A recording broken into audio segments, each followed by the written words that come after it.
نہ جانے کن کن فحش پیغامات کو اور فحش کاموں کو کرنے والے ہو جاؤ گے۔ کیوں؟ وہاں سے آپ کو ٹریننگ ملے گی، وہاں سے آپ کو سبق سکھایا جائے گا اور آپ کے ذہن کے اندر ایک نقشہ تیار کیا جائے گا۔ جب آپ اس دنیا سے باہر آؤ گے تو آپ اسی نقشے کے مطابق اپنی زندگی آج نہیں تو کل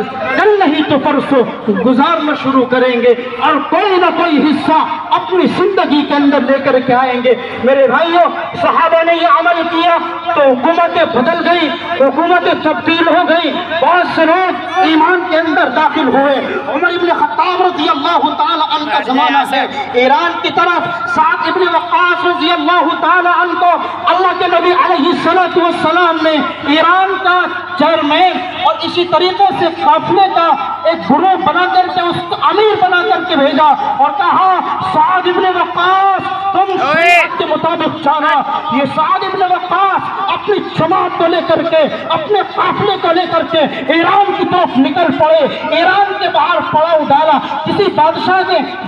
کے مخبر نے خبر دینے والے نے خبر دی کہ محمد عربی صلی اللہ علیہ وسلم کے دیوانے آئے ہیں۔ آقا علیہ السلام پر اپنی جان کو نچھاور کرنے والے، آقا سے بے پناہ محبت کرنے والے عرب کے باشندے ایران کی طرف انہوں نے رخ کیا ہے اور ایران کے باہر پڑاؤ ڈالا ہے۔ جب بادشاہ کو یہ خبر ملی، بادشاہ نے ایک سفیر کو بھیجا، ایک ایلچی کو بھیجا، ایک خبر دینے والے کو بھیجا، دیکھ کر کے آؤ عرب کے باشندے جو ایران کی طرف آئے ہیں وہ ہمارے ایران سے باہر پڑاؤ ڈالے ہوئے ہیں، ان کی حالت کیا ہے، وہ کس حالت کے اندر ایران کے اندر آنا چاہتے ہیں۔ جب یہ بادشاہ کا سفیر ایلچی آقا علیہ السلام کے ان جانثاروں کو، محبت کرنے والے کو، اپنی جان کو نچھاور کرنے والے صحابہ کی مقدس جماعت کو دیکھتا ہے تو سفیر اپنے بادشاہ کو جا کر کے خبر دیتا ہے بادشاہ سلامت، گھبرانے کی ضرورت نہیں ہے،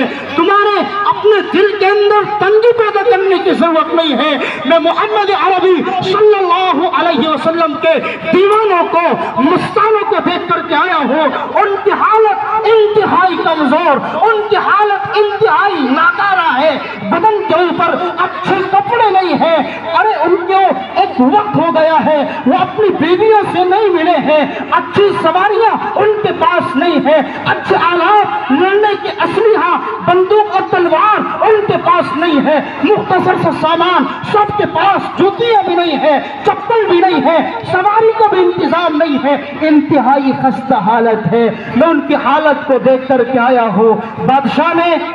بادشاہ کے سفیر نے جب یہ تاثرات بادشاہ کے سامنے رکھے اور کہا آپ کو گھبرانے کی ضرورت نہیں، میں دیکھ کر کے آیا ان کی حالت انتہائی کمزور ہے، وہ لڑنے کے قابل نہیں، ان کی تلواریں ہیں تو وہ بھی ٹوٹی ہوئی، بندوقیں ہیں تو وہ بھی دس کے پاس ایک ہے، ان کے پاؤں کے اندر ننگے اور پتھریلی زمین پر چلنے کے لیے چپل اور جوتے کا انتظام نہیں، سواریاں ان کے پاس نہیں۔ جب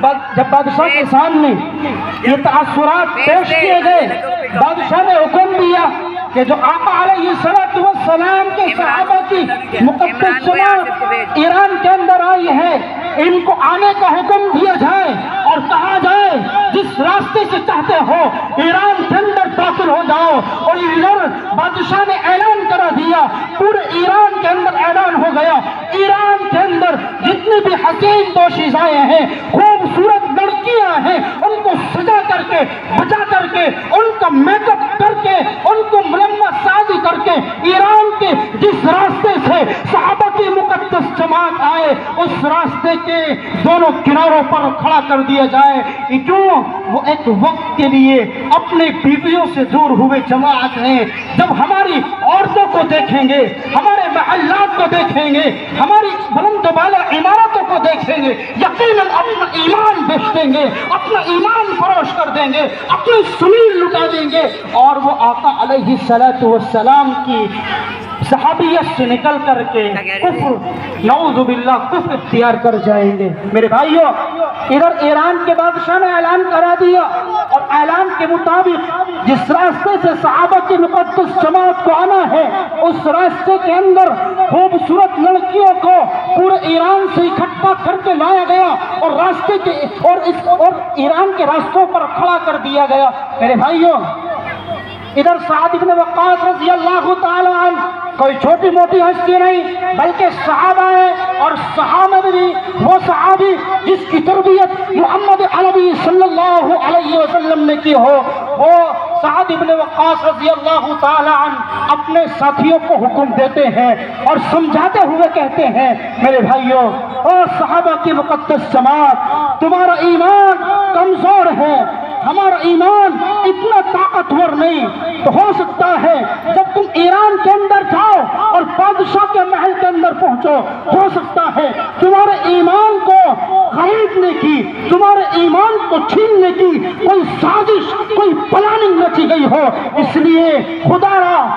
را اپنے ایمان پر قائم رہنا، اپنے ایمان کو مت چھوڑنا۔ ہو سکتا ہے آج تمہارے ایمان کا امتحان ہو، اور تمہارے ایمان کا امتحان کسی بھی طریقے سے ہو سکتا ہے۔ اس لیے میرے بھائیوں، راستے کے اندر بھی چلنا تو اپنی نگاہوں کو جھکا کر کے چلنا۔ سعد بن وقاص رضی اللہ تعالی عنہ جب اس قافلے کو لے کر کے چلے، ایران کے راستوں کے اندر جا رہے ہیں، سعد بن وقاص نے دور سے دیکھ کر کے پہچان لیا، اے صحابہ، تمہارے ایمان کا امتحان ہے۔ دیکھو راستے کے کناروں پر خوبصورت لڑکیوں کو، دوشیزاؤں کو بنا کر کے، ان کے سنگار کر کے کھڑا کیا گیا ہے کہ صرف تمہارے ایمان کے امتحان کی اور تمہارے ایمان کو خریدنے کی سازش ہے۔ اس لیے صحابہ، جہاں ان عورتوں کو حکم ہے تم اپنی نگاہوں کو نیچا کریں، میرے بھائیوں میں یہ واقعہ کیوں بیان کر رہا ہوں؟ اس سے سبق ہمیں یہ ملتا ہے، یہ واقعہ ہمیں سبق یہ دیتا ہے۔ مرد تم بھی سنو، نوجوانوں تم بھی سنو، اگر عورتیں یہاں پر سے پردہ بیٹھی ہوئی ہیں ان سے بھی مخاطب ہیں، وہ بھی سنیں کہ اگر مردوں کو مخاطب کہ اگر سعد بن وقاص رضی اللہ تعالی عنہ نے کہا اگر یہ اپنی نگاہوں کو نیچا نہیں کرتی، تم ان کے ذمہ دار نہیں ہو، تم ان کے ٹھیکیدار نہیں ہو، یہ اپنی نگاہوں کو اٹھاتی ہے، اٹھاتی رہے۔ حالانکہ قرآن کا حکم ہے، قرآن نے کہا ہے کہ اپنی نگاہوں کو عورتیں نیچا کر لیں، اپنی اوڑھنیوں کو آگے کی طرف جھکا لے۔ لیکن اگر کوئی عورت، کوئی جوان بچی، کوئی بہن، کوئی بیٹی، کوئی ماں اپنے اس قرآنی احکام کو، قرآنی پیغام کو ٹھوکر مارتی ہے تو سنو، محمد عربی صلی اللہ علیہ وسلم کے دیوانوں، سعد بن وقاص نے حکم دیا تم ان کی نگاہوں کے ٹھیکیدار نہیں ہو، یہ اپنی نگاہوں کو اٹھا سکتے ہیں، صرف میں اور آپ کہہ سکتے ہیں، کسی کو زبردستی نگاہوں کو نیچا نہیں کروا سکتے۔ لیکن میرے بھائیوں، سعد بن وقاص رضی اللہ تعالی عنہ نے حکم دیا تم اپنی نگاہوں کے تو ٹھیکیدار ہو، اپنی نگاہوں کو وہ لڑکیاں نہ جھکاتی نہ جھکائیں، لیکن تم اپنی نگاہوں کے ذمہ دار ہو، تم اپنی نگاہوں کو چھپا سکتے ہو، اپنی نگاہوں کو جھکا سکتے ہو۔ جب راستوں سے گزرو، چوپلوں پر کھڑے ہو اور اسی طریقے سے بازار کے اندر جاؤ تو اپنی نگاہوں کی حفاظت کرو۔ لیکن آج کل نوجوانوں کا حال یہ ہے، جہاں چوپلوں پر کھڑا ہوا، جہاں گھر کے باہر اور بازار میں بعض نوجوان تو اسی مقصد کے لیے جاتے ہیں، آج فلاں کی بہن بیٹی بازار کے اندر آ رہی ہے، فلاں کی بہن بیٹی اسکول آئی تھی اور اس کو چھٹی کا وقت ہوا، بعض نوجوان عیاش قسم